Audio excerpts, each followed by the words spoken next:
एक भविष्यवाणी जिसने एक अत्याचारी राजा की नींद उड़ा दी, क्योंकि देवकी का 8वां पुत्र उसका अंत करने वाला था। मथुरा नाम का एक सुंदर शहर था। वहां लोग खुश रहते थे, बाजार चलते थे, गायें घूमती थीं और बच्चे खेलते रहते थे। लेकिन उस शहर में एक बहुत गुस्सैल राजा भी था। उसका नाम था कंस। कंस बहुत ताकतवर था, लेकिन एक छोटी सी समस्या थी। उसे गुस्सा बहुत जल्दी आता था, इतना जल्दी कि कभी-कभी उसे खुद भी समझ नहीं आता था कि वह क्यों गुस्सा कर रहा है। एक दिन कंस की प्यारी बहन देवकी की शादी हो रही थी। देवकी की शादी वसुदेव से हुई। पूरा मथुरा खुशी से झूम रहा था। ढोल बज रहे थे, लोग नाच रहे थे, सब कह रहे थे, वाह क्या शादी है।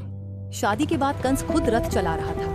वह अपनी बहन को ससुराल छोड़ने जा रहा था। सब कुछ बहुत अच्छा चल रहा था, लेकिन तभी अचानक आसमान से एक तेज आवाज आई।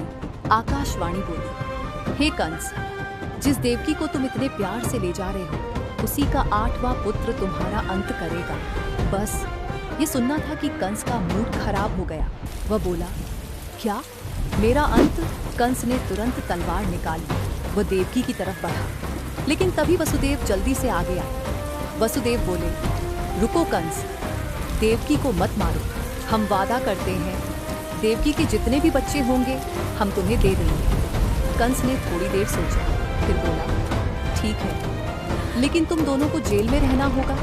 और बस देवकी और वसुदेव को कारागार में बंद कर दिया गया। समय बीतता गया।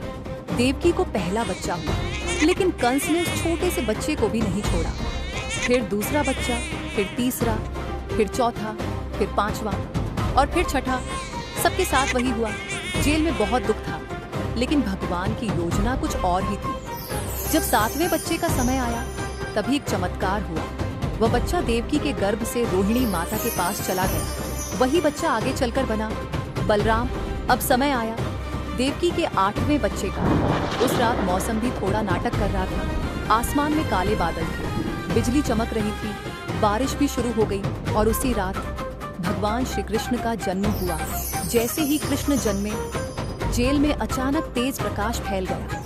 देवकी और वसुदेव हैरान रह गए। छोटे कृष्ण बहुत प्यारे लग रहे थे, इतने प्यारे कि अगर आप उन्हें देखते तो शायद आप भी कहते, अरे कितना क्यूट बच्चा है।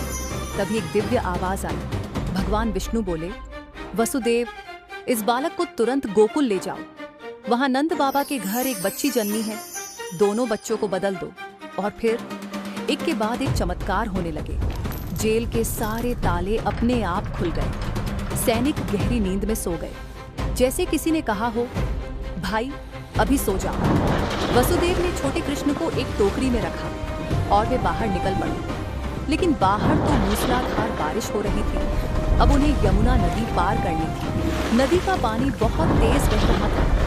वसुदेव सोचने लगे, अरे अब क्या करें। तभी एक और चमत्कार हुआ। भगवान शेषनाग प्रकट हुए। उन्होंने अपने विशाल फनों से कृष्ण के ऊपर छत बना दी। अब बारिश की एक भी बूंद कृष्ण पर नहीं गिर रही थी और यमुना नदी भी शांत हो गई, जैसे वह भी कह रही हो, जाइए रास्ता साफ है।